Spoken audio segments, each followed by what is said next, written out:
Devin, welcome to the Closing Authority, mate. Thanks, man. Good to be here. Hey, good to have you. We've been working together for the last 4 months, just over. I gotta ask, what attracted you to coming this way? Towards you. Yeah. We had a few dinners together. The all you can eat we get together. Good. So I just guess I got to know you through there, developed a bit of a relationship, bring you onto my podcast and my group for my agency, and you sort of talked on sales a bit there, which was pretty cool. And then I think you just hit me up, or maybe we were just talking every now and then after that. And then I was going through a bit of a rough patch in my agency. Like I had I got up to like 15k a month, and then I don't know, things just sort of fell apart after that. And I was moving home. That's what, going through some relationship issues, decided to move home. With my parents. Stopped in, you're like, shit, come around, I'll give you some help. We'll go through some sales stuff, see what I can do. So I spent the day with you here. Gave me heaps of good advice, I guess. Lots of stuff to think on. And you're like, if you want to work together, we can. And it was really just like a friendly conversation. Like, it wasn't anything serious. And then I went home, and I was just so sick of agency life, dealing with clients, trying to get clients, everything falling apart. And just go through that. Explain that a little bit for the viewers. Like, what was it you were specifically doing before you got into sales?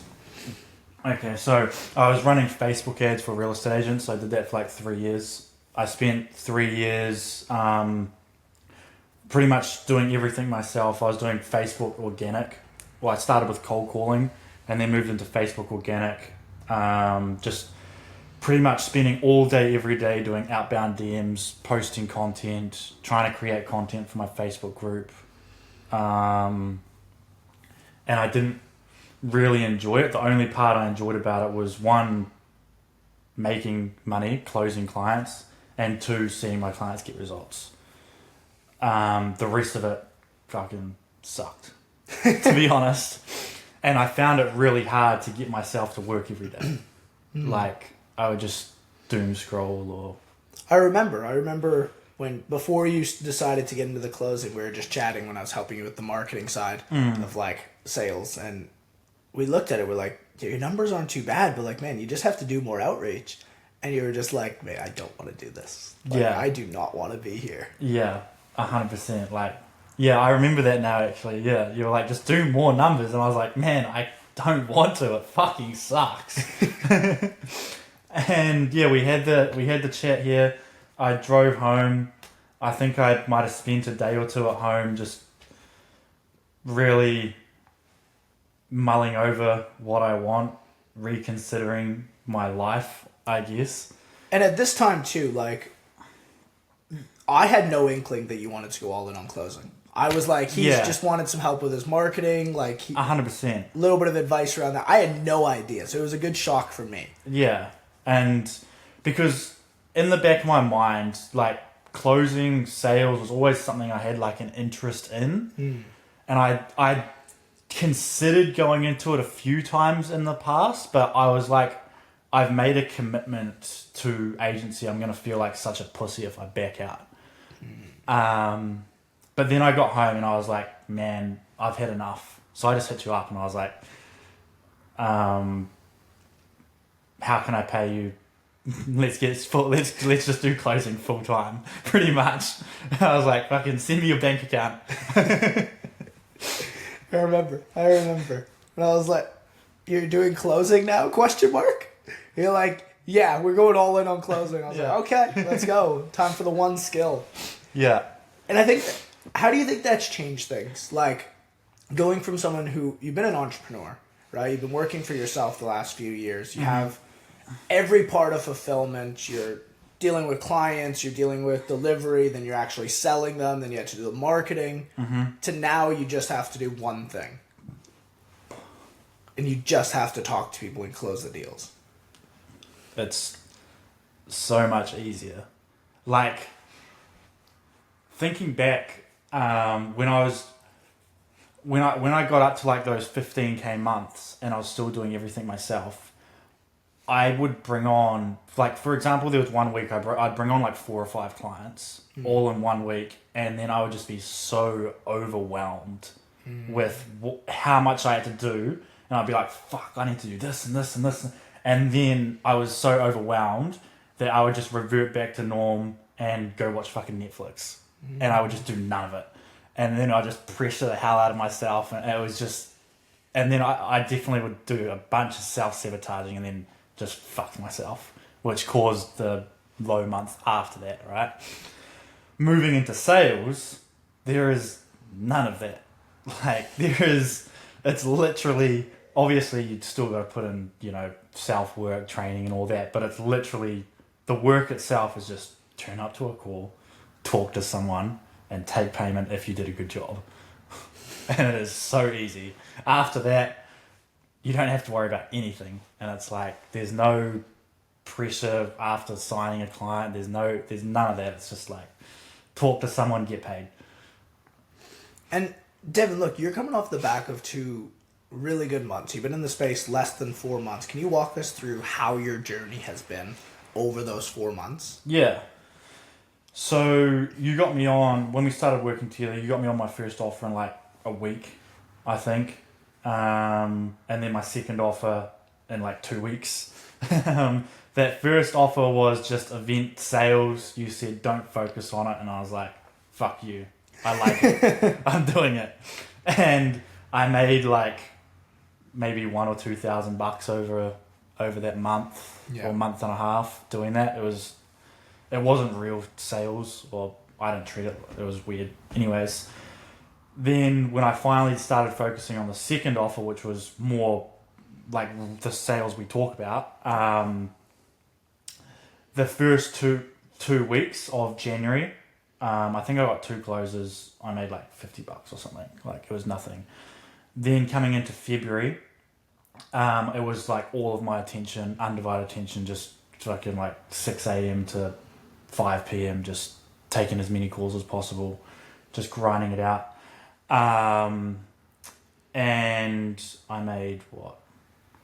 I took home 12.8 grand New Zealand, which was pretty good considering profit. Like when I run the agency, when I was doing those numbers, it was like I had so much on my credit card that I had to pay off. It was like in my account and then off to my credit card. I didn't even fucking see that money. Whereas was that the most you had ever made, like profit wise, in a month? Yeah, because when the money came in, it stayed there. Like it was just mine. I didn't have to do anything else. But it was like, that is my money. I can do whatever the fuck I want with it, and it was great.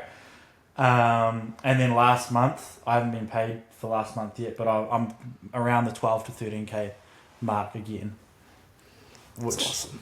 Is pretty awesome. Like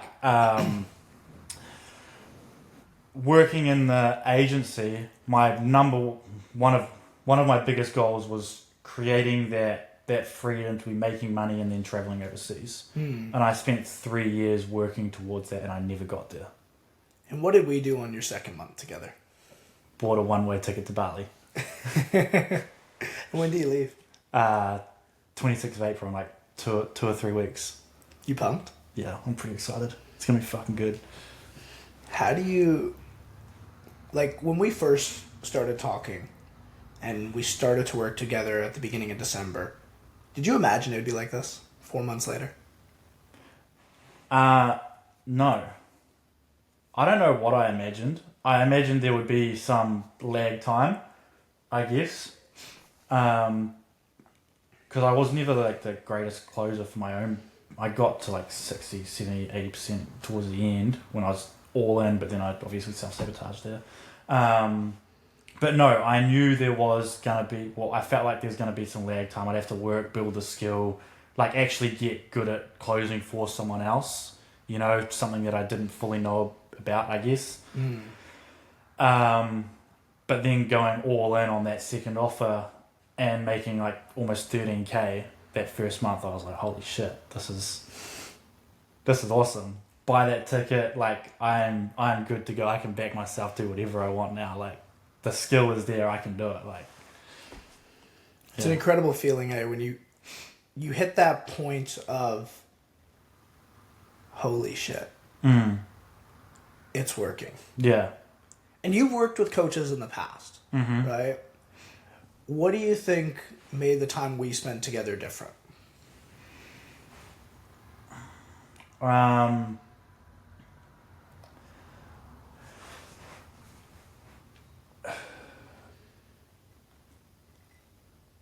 Because we're focusing on, it's like we're focusing on how to make one thing better. Like with other coaches in the past, instead of, you've got to focus on the whole business and then how everything affects every aspect of the business. If that makes sense. Yeah. Whereas with you, when we're working together, we're focusing on sales and then we're focusing on all the things around sales that make that better. So rather than and then you're very helpful with like looking directly at what I'm doing and saying, okay, this is what we need to focus on now, fixing that. Okay, like for example, one of the last calls, most important calls we had was like, what do you actually want your life to look like? What do you want your days to look like? And then building out the calendar around that, right? And then what do you actually want in your life? And then just creating your own freedom or structure around that freedom. And when we did that, because there was a distinct difference, right? We did that basically end of February, just before March, right? How many available slots did you have open in February, and how many did you end up having in March? Like rough numbers. I had way more in February. Yeah. I had way more in February. Like I had like 12 hours of slots open pretty much every day. So you opened from like 6 a.m. something to like almost 6 p.m. Yeah, pretty much. And then coming into March, and like when you're doing that, right? You were working 6 a.m. to 6 p.m. You'd have some calls in there. You'd have some no-shows. You'd have some bullshit. Yeah.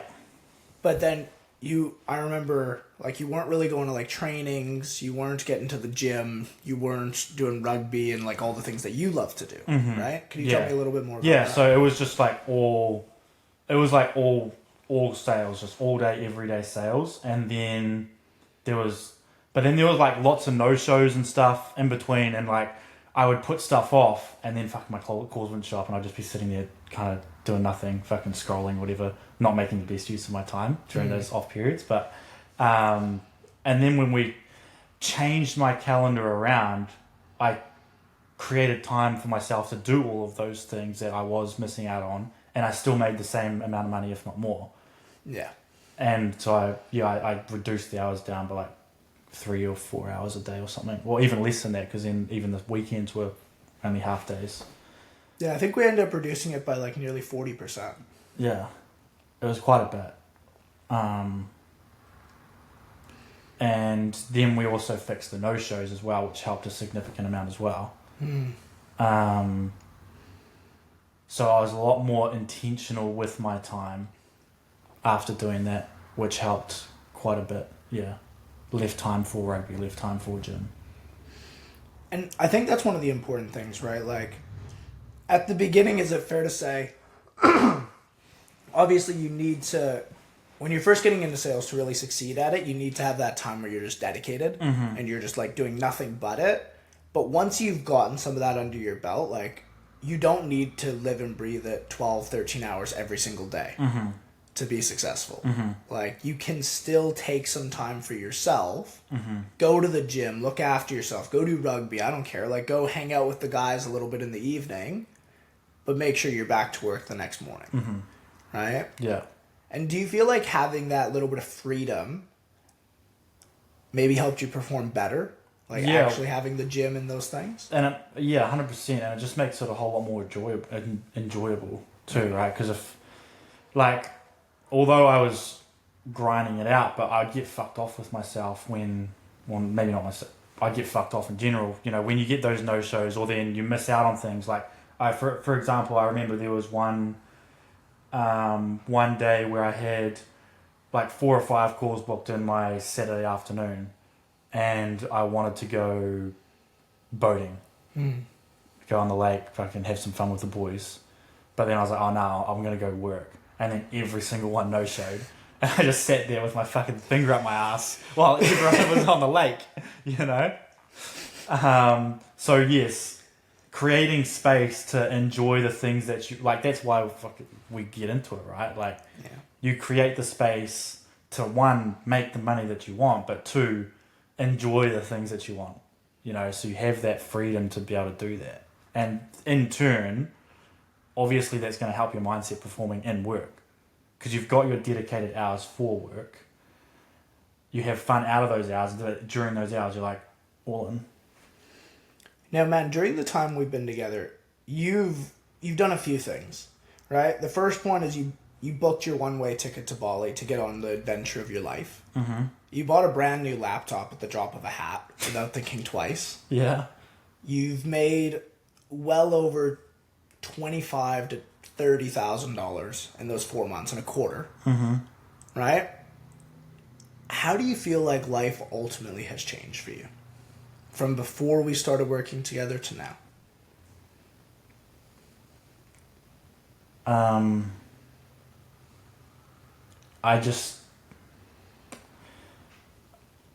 I have the freedom to...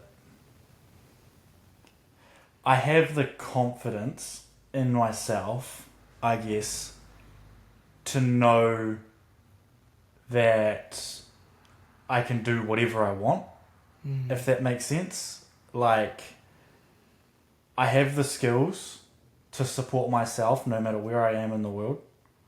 I know I can continue to develop those skills, so I not only have to support myself, but I can support my family, the people around me in the future. I'm not saying I'm there yet, but I will get there. And having that confidence, it's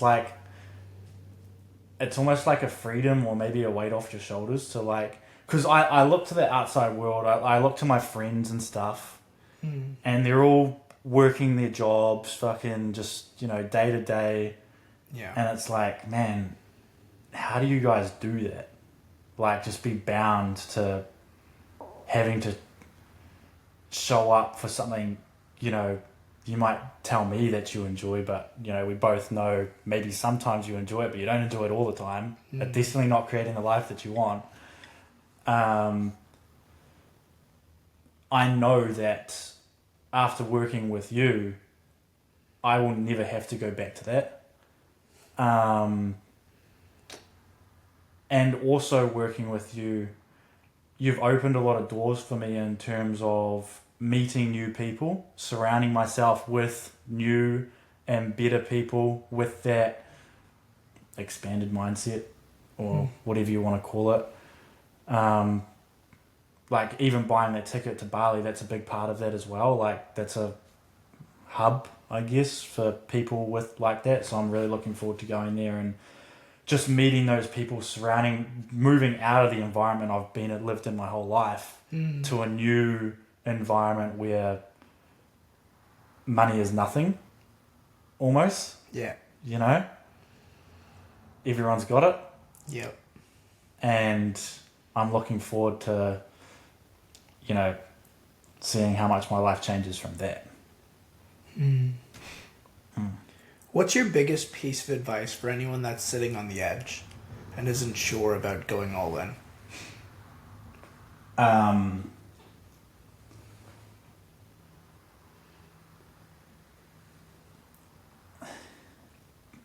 Just do it.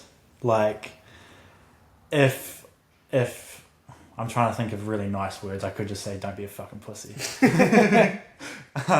But like, if you don't back yourself, if you don't take a chance on yourself, no one will ever take a chance on you, and you will never get to where you want to go. Like, you will live your entire... If you never back yourself, if you never take a risk on yourself, if you never get uncomfortable to build the life that you want, the vision that you see, your dream, you will never have it. And you will end up 60 years down the line unhappy. Like, why did I... You'll end up, if you're working like a labour job, you'll end up broken. You'll end up... I don't know. I just see it as a sad life, to be honest. Yeah. And if you don't take the... Like, some people will be happy with that, and that's okay. Like, but I know there are a lot of people that will end up not happy. They'll see the success of others, and then they'll almost get fucking jealous. Like, why wasn't that me? It's because you... Why wasn't that me? Why could I never have that? Because you never fucking backed yourself. You never took that risk on yourself, and you bitched out. Well, Devin, look, I really appreciate you coming on today and sharing your story. I know this is the beginning for you, and I'm really excited where you go in the next 4 months. I know it's going to be incredible, but man, I really appreciate you sharing the story, and thanks for being an awesome client. You know, I've worked with a lot of different people, and one thing about you is you're always you very much go above and beyond to make sure that you're getting the answers that you need. You don't hesitate to reach out. Some people are afraid to reach out. Some people are afraid to ask questions, but like you just ask them right away, and you don't have an attitude. You don't have like a... For a little bit of fun. Well, a little bit of a bitch sometimes. But like you take feedback on very well and very quickly, and you apply it right away. Right? It might take me 10 times to get it through the skull, but you're trying each time. That's true. That's true. So thanks for coming on, man. Guys, if you like this episode, make sure you like, comment, and subscribe. And let me know below, what was your favorite part of Devin's story? And if you want to be part of this closing authority as well, the link's below. Come on, join the free community, and we'll see you soon. Yeah, definitely hit him up. He's good. Cheers. Cool. Yeah. There we go. That was fun.